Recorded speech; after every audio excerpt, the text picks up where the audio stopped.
Где-то в лесах, покрытых утренним туманом и снегом, наш молодой герой просыпается и моментально жалеет об этом.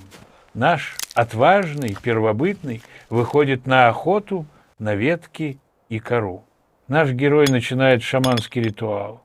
Потом слегка нервничает. Персонаж замирает, молясь всем древним богам, чтобы трава не решила потушить огонь. Огонь действительно вспыхнул.